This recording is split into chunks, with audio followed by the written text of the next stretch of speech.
हम भारतीय संस्कृति के तत्वों का अध्ययन कर रहे थे। इसी क्रम में आज इस वीडियो में हम आश्रम व्यवस्था का अध्ययन करेंगे।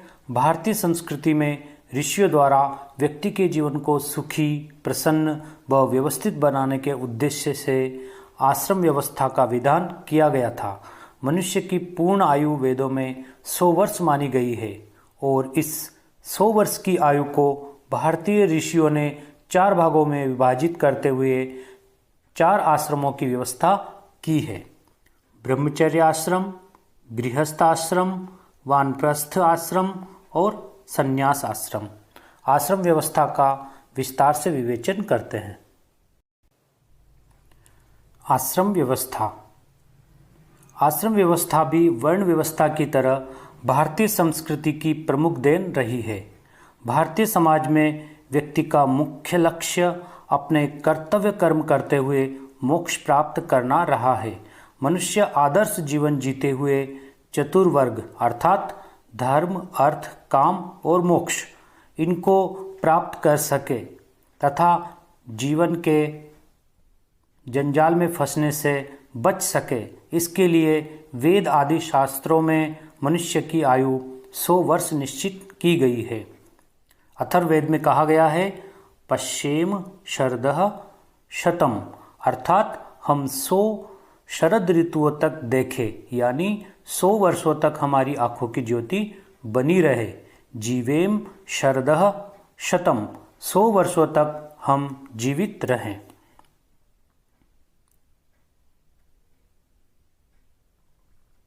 इस प्रकार 100 वर्षों को 25-25 वर्ष की अवधि में 4 आश्रमों में विभाजित किया गया है। पहला आश्रम है ब्रह्मचर्य आश्रम।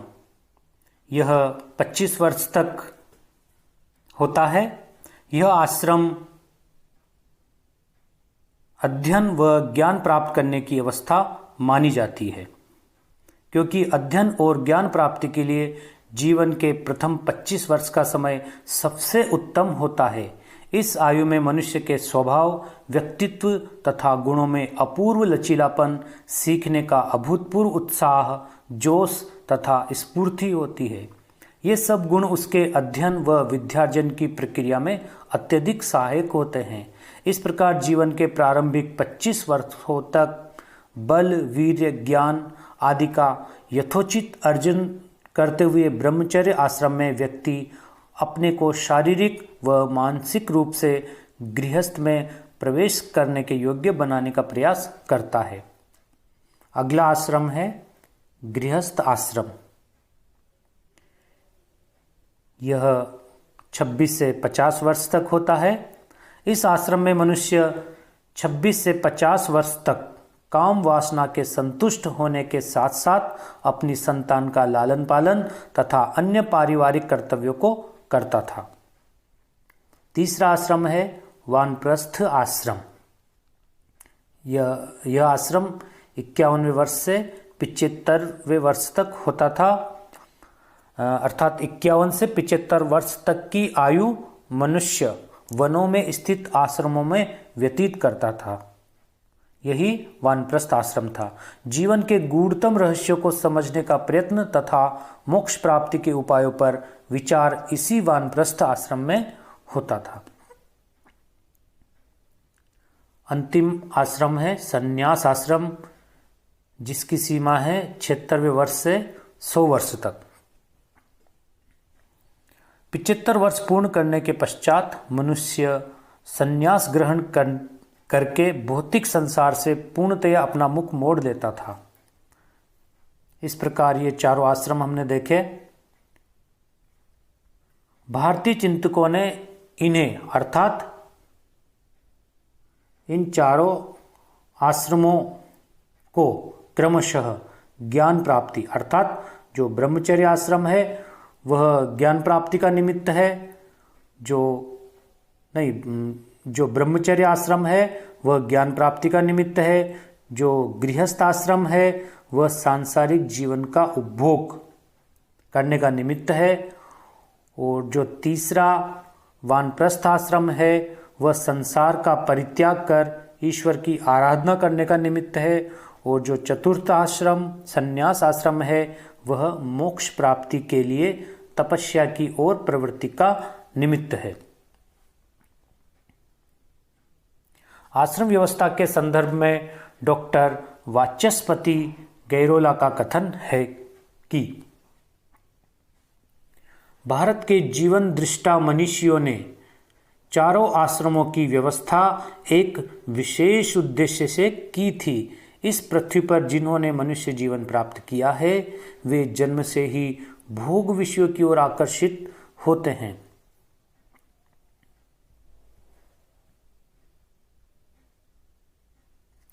भोग मनुष्य के अभ्युदय तथा पतन दोनों के कारण है। यद्यपि दर्शन शास्त्र एवं आचार शास्त्र में इन भोग विषयों पर विजय प्राप्त करने के लिए इंद्रिय निग्रह तथा वैराग्य मार्ग का निर्देश किया गया है, किंतु जन सामान्य के लिए सांसारिक भोग विलासों को त्याग कर वैराग्य ग्रहण करना सरल नहीं है। इसलिए भारतीय धर्माचार्यों तथा विधिवेत्ताओं ने शिक्षा, अभ्यास तथा अन्य नियम निर्धारित कर मनुष्य को सांसारिक विषय भोगों पर विजय प्राप्त करने तथा उच्चतर दिशा में ले जाने के लिए आश्रम व्यवस्था को बनाया। यह आश्रम व्यवस्था का उद्देश्य है।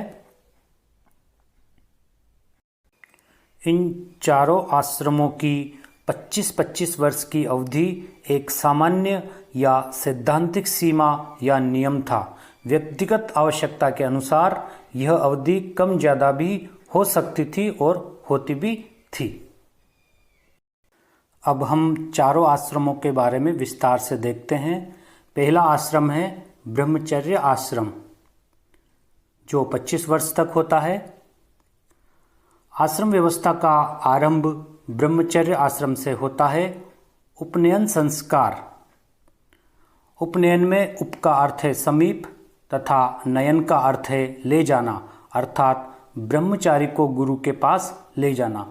अभिभावक अपने पुत्र को गुरुकुल या तपोवन में प्रवेश दिला देते थे उस समय। तो यहाँ पर उपनयन संस्कार अर्थात यज्ञोपवीत संस्कार संपन्न होने के पश्चात ब्रह्मचर्य आश्रम आरंभ होता था। आचार्य कुल को प्राप्त बालक ब्रह्मचारी या अंतेवासी कहलाता था। अंतेवासी का तात्पर्य है गुरु के समीप आश्रम में विद्या प्राप्त करने वाले को अंतेवासी कहा जाता था। ब्रह्मचर्य का तात्पर्य केवल इंद्रिय निग्रह ही नहीं है, अपितु वेदाध्ययन भी है। इसीलिए अध्ययन करना ब्रह्मचारी का मुख्य कर्तव्य रहा है। वेदाध्ययन व श्रवण करने से ब्रह्मचारी की आत्मा पवित्र होती थी। ब्रह्मचारी गुरुकुल में संयम से रहने वाला, नित्य स्नान, देवतार्चन करने वाला, गुरु सेवा, प्राणायाम, गायत्री मंत्र का जाप करने वाला होता था। ये सभी ब्रह्मचारी के कर्तव्य है जो मनुस्मृति में महर्षि मनु ने बताए हैं। और भी बताए हैं कि ब्रह्मचारी को मद्य अर्थात शराब, मांस, गंध, माला, रस और स्त्री का त्याग कर देना चाहिए। यथा वर्जयेत मधुमांसम गंधम माल्यम रसान स्त्रिय, ऐसा मनुस्मृति में आया है। ब्रह्मचारी कभी भी असत्य भाषण न करे, हमेशा सत्य बोले। परदोष कथन भी न करे। स्त्री, शूद्र आदि से भी उत्तम आचरण करे। जीव हिंसा से दूर रहे। प्रतिदिन गृहस्थों से भिक्षा मांगकर लाता था। गुरु आदेश की पालना ब्रह्मचारी का परम कर्तव्य था। ब्रह्मचारी के लिए व्रत भी निर्धारित है। याज्ञवल्क्य के अनुसार विवाह के पूर्व स्त्री भी ब्रह्मचर्य आश्रम में प्रवेश कर सकती थी। अध्ययन की समाप्ति पर ब्रह्मचारी गुरु को दीक्षा देता था। समावर्तन संस्कार अर्थात वेदाध्ययन के पश्चात गुरुकुल से वापस घर लौटना। इसके पश्चात गुरु शिष्य को गृहस्थ आश्रम में प्रवेश की अनुमति देता था।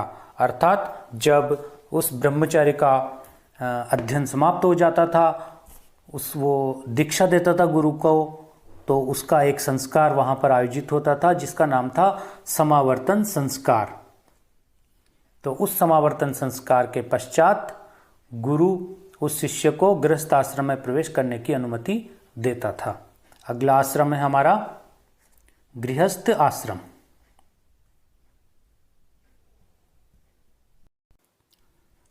द्वितीय आश्रम है गृहस्थ आश्रम, जो 26 से 50 वर्ष तक होता है।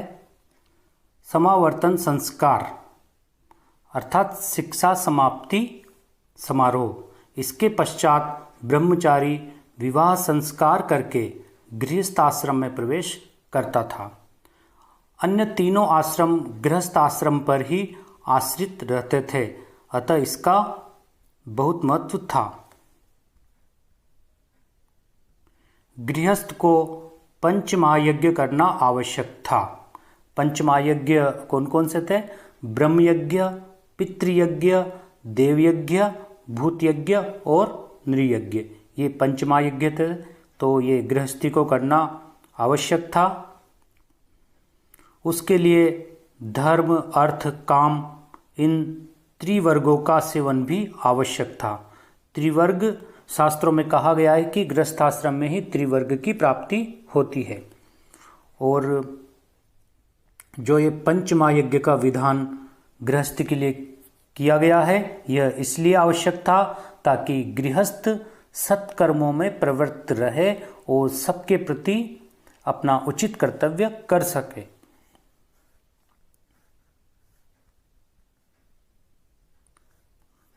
मनु ने मनुस्मृति में गृहस्थी के धर्म बताते हुए कहा है कि गृहस्थी सत्य बोले, प्राणियों के प्रति दया व अहिंसा का भाव रखे, प्रिय बोले, सनातन धर्म का पालन करे, संतोष रखे। इसीलिए कहा जाता है संतोषी सदा सुखी। अतिथि सत्कार करे, आलस्य न करे, सादा जीवन उच्च विचार के अनुसार जीवन यापन करे, श्रेष्ठ आचरण करे, पवित्र हृदय वाला हो, जितेंद्रिय हो। ये सभी महर्षि मनु ने मनुस्मृति में गृहस्थी के कर्तव्य या धर्म बताए हैं। इसी प्रकार से गायत्री परिवार के संस्थापक पंडित श्री राम शर्मा आचार्य, इन्होंने कहा है गृहस्थ एक तपोवन है जिसमें संयम, सेवा, सहिष्णुता की साधना करनी पड़ती है। गृहस्थ आश्रम केवल विषय भोग के लिए ही नहीं है, वरन आत्मसुख, पवित्र प्रेम, वात्सल्य, त्याग, सहयोग, तपस्या की तपोभूमि है जो मनुष्य को पूर्णता प्राप्त करवाती है। सृष्टि का विकास गृहस्थ आश्रम से ही होता है। सांसारिकता भी मनुष्य यहीं आकर सीखता है। वर्तमान में इस महत्व की बहुत अधिक आवश्यकता, इस महत्व को समझने की लोगों को। गृहस्थ आश्रम में प्रवेश करने पर ही मनुष्य भारतीय संस्कृति में वर्णित 3 ऋणों अर्थात देवऋण, ऋषि ऋण, पितृऋण को चुका सकता था। किस तरह से चुका सकता था?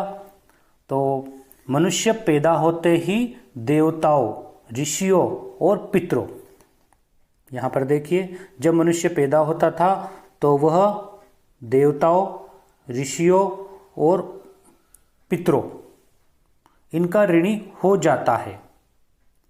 इन ऋणों से मुक्ति पाना मनुष्य का अनिवार्य कर्तव्य होता था। गृहस्थ आश्रम में देव ऋण को यज्ञ आदि करके चुकाया जाता था। देव ऋण को यज्ञ आदि करके चुकाया जाता था और ऋषि ऋण को निरंतर वेदों आदि का अध्ययन करके चुकाया जाता था। पितृ ऋण को संतान उत्पत्ति के द्वारा चुकाया जाता था। इस प्रकार गृहस्थ आश्रम सभी आश्रमों में श्रेष्ठ सिद्ध होता है। इसीलिए कहा जाता है सर्वेषाम आश्रमाणाम गृहस्थाश्रमः विशिष्यते, क्योंकि गृहस्थ आश्रम में 2 पवित्र आत्माओं का परस्पर सामंजस्य होता है। अर्थात पति और पत्नी धर्मानुसार व्यवहार करते हुए जीवन यापन करते हैं, यही परिवार कहलाता है और यह भारतीय संस्कृति की एक विशिष्टता है। पति और पत्नी दोनों को गृहस्थ जीवन में पग पग पर उत्तरदायित्व, कठिनाइयाँ, सांसारिक संघर्ष में भाग लेना होता है। इस प्रकार से ये गृहस्थ आश्रम के बारे में हमने पढ़ा। अब हम वानप्रस्थ आश्रम के बारे में देखते हैं। तृतीय आश्रम है वानप्रस्थाश्रम, जो 51वें वर्ष से 75वें वर्ष तक होता था। गृहस्थ आश्रम में रहने के बाद केश पक जाने पर, अर्थात बाल सफ़ेद हो जाने पर व पौत्र हो जाने पर वानप्रस्थ आश्रम में प्रवेश करते थे। अर्थात गृहस्थ धर्म के कर्तव्यों और जिम्मेदारियों को संपन्न करने के बाद सांसारिक माया मोह का त्याग करके व्यक्ति वानप्रस्थ जीवन में प्रवेश करता था।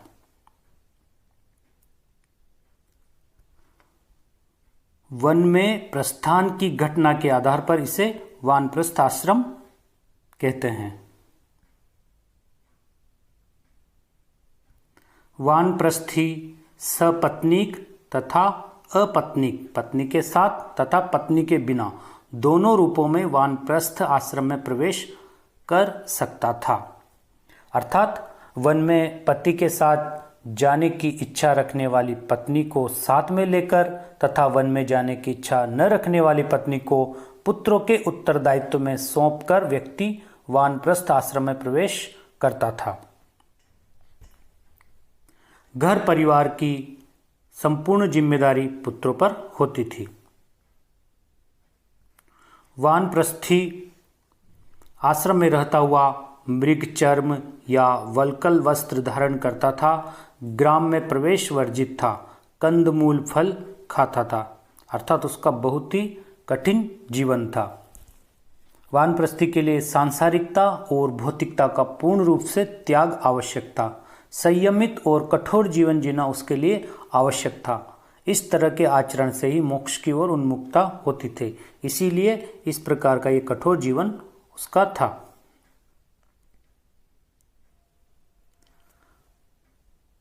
वानप्रस्थी ऋषियों के साथ ब्रह्म प्राप्ति के लिए उपनिषद आदि शास्त्रों का चिंतन मनन करता था। क्योंकि वानप्रस्थी का प्रधान उद्देश्य समस्त भौतिक इच्छाओं से मुक्ति का प्रयास करते हुए आध्यात्मिक उत्कर्ष प्राप्त करना होता था, इसीलिए वानप्रस्थी ऋषियों के साथ ब्रह्म प्राप्ति के लिए उपनिषद आदि शास्त्रों का चिंतन मनन करता था। अंतिम पुरुषार्थ मोक्ष ही वानप्रस्थी का उद्देश्य होता था।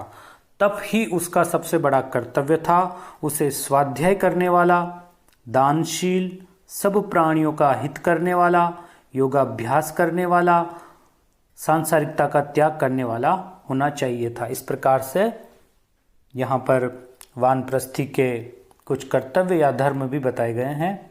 अब हम संन्यास आश्रम देखते हैं।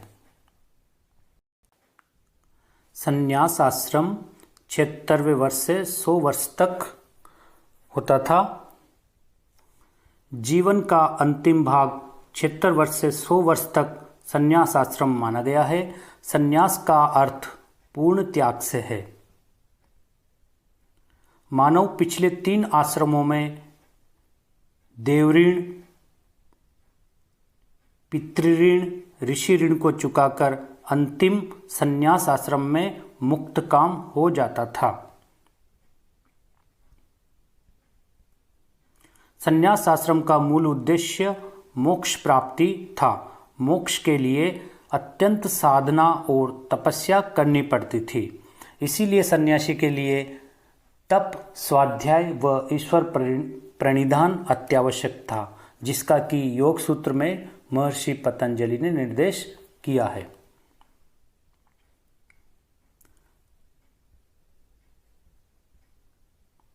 सन्यासी का जीवन समस्त राग द्वेष और माया मोह से अलग पूर्ण एकाकी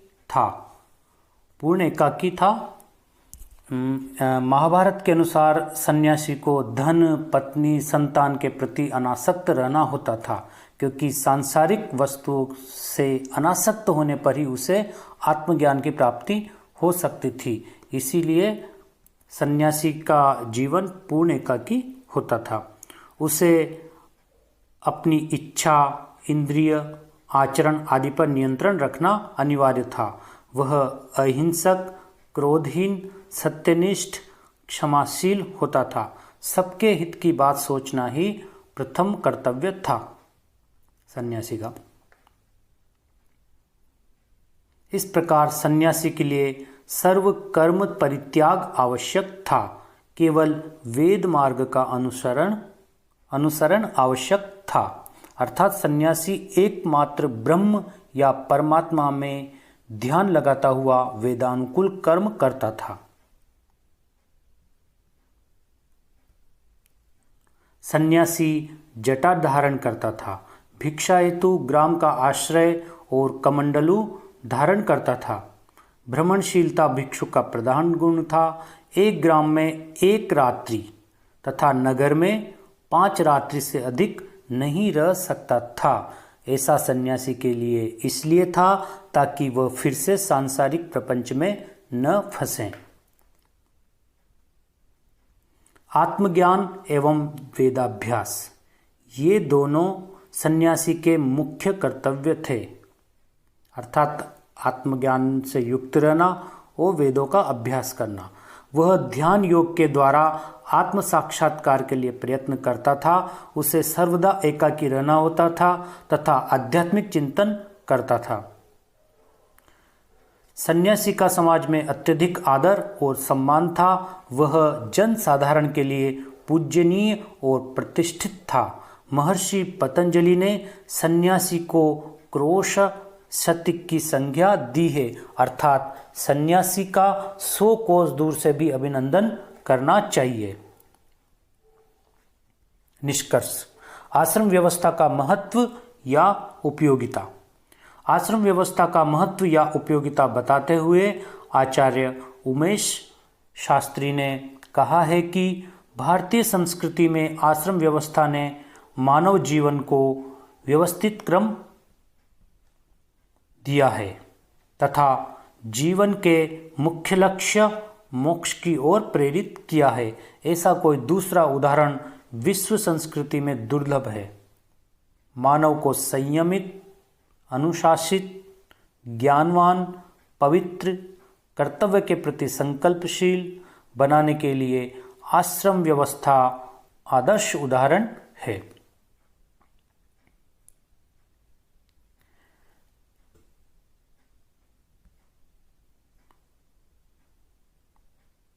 यही कारण है कि आज भी संपूर्ण संसार में भारतीय जीवन पद्धति श्रेष्ठ कही जाती है, जो भोग के बाद भी निष्काम भाव की प्रेरणा देती है। इस व्यवस्था के कारण ही आर्यों का जीवन इतना पवित्र एवं गौरवपूर्ण था।